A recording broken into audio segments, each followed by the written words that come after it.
Hello बच्चों, चलिए प्रश्न को पढ़ते हैं और समझते हैं। योगफल की सीमा के रूप में निम्नलिखित समाकलों के मान ज्ञात कीजिए।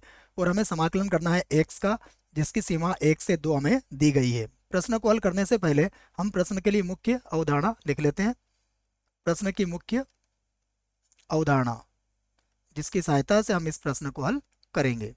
मुख्य अवधारणा में हम योगफल की सीमा के रूप में समाकलन ज्ञात करने का एक सूत्र लिखेंगे और उसी की सहायता से इस प्रश्न को हल भी किया जाएगा। देखिए सूत्र क्या है, ये हमें याद होना चाहिए।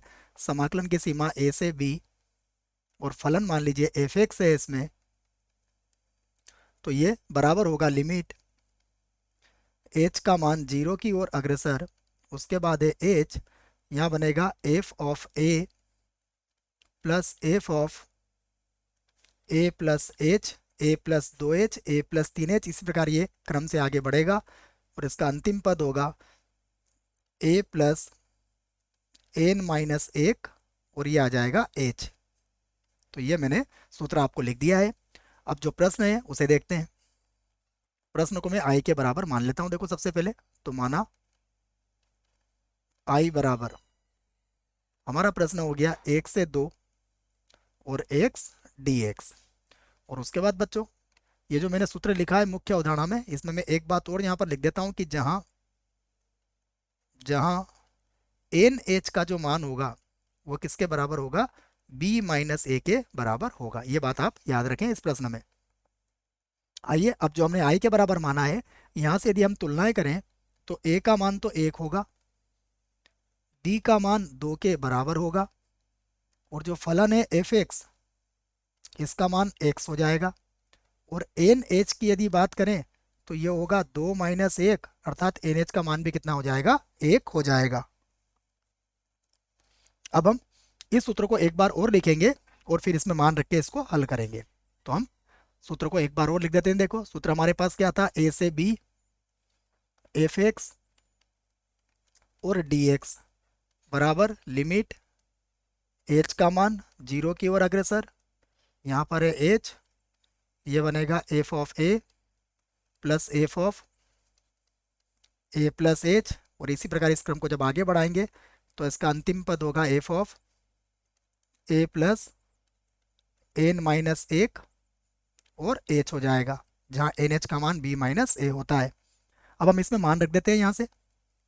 तो यहाँ से मैं दोनों ही पक्षों में मान रख देता हूँ। पहले देखो जो हमें प्रश्न दिया गया है वो क्या है, उसमें है 1 से 2, एफ एक्स का मान है x और यहाँ पर हो गया डी एक्स। तो लिमिट h का मान 0 की ओर अग्रसर, यहाँ पर फिर से आ गया h। और देखिए a का मान किसके बराबर है, 1 के बराबर, तो ये बनेगा 1, फिर f of 1 plus h, 1 plus 2h, इसी प्रकार ये क्रम आगे बढ़ेगा और फिर हो जाएगा f 1 प्लस n माइनस 1 और यहाँ पर आ जाएगा h। और इसे भी मैंने कोष्टक में बंद कर दिया। अब मान लेते हैं हमारा जो फलन है वो क्या है, एफ एक्स बराबर 1 से। इसका अर्थ यह हुआ कि ये हो जाएगा लिमिट h का मान 0 की ओर अग्रसर, यहाँ पर होगा h और ये बन जाएगा 1 प्लस ये बन जाएगा 1 प्लस h। और इसी प्रकार अगला पद क्या हो जाएगा, 1 प्लस 2h। और यदि हम आगे इसी प्रकार आगे बढ़ाएं तो अगला पद होगा इसका अंतिम पद कह सकते हैं आप, 1 प्लस n माइनस 1 और यहाँ पर आ जाएगा h। अब हम इन्हें अलग अलग करके लिख सकते हैं। देखो तो ये होगा लिमिट h का मान 0 की ओर अग्रसर, यहाँ पर है h, सबसे पहले हम 1 प्लस 1 प्लस 1, ये कितनी बार होगा, ये n बार प्लस हो जाएगा, क्योंकि यहाँ n माइनस 1 है और यहाँ पर एक ज़्यादा है। बाकी जो है बच्चों हम क्या करेंगे, h को कॉमन ले लेंगे। h को कॉमन लेते यहाँ मिलेगा 1 प्लस 2 प्लस का 3 भी होगा इसमें इसी प्रकार, और ये हो जाएगा प्लस का n माइनस 1, ये मिल जाएगा हमें। यहाँ से भी मैं इस कोष्टक को बंद कर देता हूँ। अब हमें याद है प्राकृत संख्याओं का योगफल, एक सूत्र होता है प्राकृत संख्याओं का योगफल, उस सूत्र को मैं यहीं लिख देता हूँ। इसका संक्षेप में इसको सिग्मा n से व्यक्त करते हैं और ये होता है n प्लस 1 और बटा 2, ये प्राकृत संख्याओं के योगफल को ज्ञात करने का सूत्र है। यहाँ पर n प्राकृत संख्याएं होती है, हमारे पास कितनी है, n-1 है, तो n की जगह पर हम क्या रख देंगे, n-1 रख देंगे। तो चलिए रखते हैं इसको। तो फिर से होगा बराबर, यहाँ पर होगा लिमिट h का मान 0 की ओर अग्रसर, यहाँ पर h, और देखिए 1 + 1 + 1 कितनी बार जुड़ रहा है, ये n बार, तो इसका योगफल तो n आ जाएगा।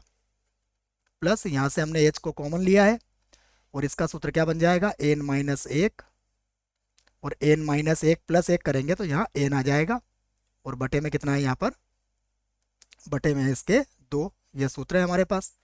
अब हम ये जो h बाहर है, इस h को भी अंदर भेज देते हैं। इस h को अंदर भेजने पर देखो क्या मिलेगा, फिर से हो जाएगा बराबर, यहाँ पर होगा लिमिट h का मान 0 की ओर अग्रसर।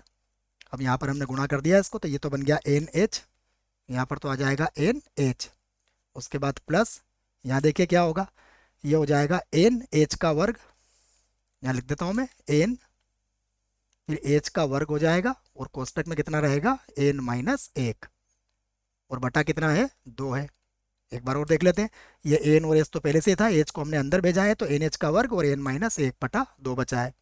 फिर से लिखता हूँ लिमिट, अब h का मान किसकी ओर अग्रसर है, 0 की ओर, यहाँ पर है NH, इसको भी अंदर गुणा कर लीजिए, तो ये हो जाएगा n का वर्ग, h का वर्ग माइनस n, और यहाँ हो जाएगा h का वर्ग, और पूरे के बटे में कितना होगा, 2। अब देखिए प्रश्न को देखिए ध्यान से, NH का मान किसके बराबर निकाला है हमने, NH का मान है 1 के बराबर, ये हम प्रश्न में हमने पहले ही ज्ञात कर रखा है। तो इसकी सहायता से अब ये बन जाएगा लिमिट h का मान 0 की ओर अग्रसर है, NH का मान कितना रखेंगे, यहाँ पर 1 रख लेंगे, और प्लस यहाँ पर भी रखेंगे, तो ये हो जाएगा 1 का वर्ग, और माइनस यहाँ पर हो जाएगा NH का वर्ग, और बटे में कितना आ जाएगा, 2 आ जाएगा। तो इसको आगे हल कर लेते हैं। अब हम h का मान 0 रखेंगे, तो ये होगा 1, और प्लस यहाँ 0 हो जाएगा, तो 1 का वर्ग 1 ही होगा, तो 1/2 मिलेगा। अब हम इसका लघुत्तम लेके इसको जोड़ लेते हैं, तो ये आ जाएगा 3/2, और यही हमारे प्रश्न का उत्तर होगा। आशा करता हूँ आपको इस प्रश्न का उत्तर समझ में आया होगा। धन्यवाद।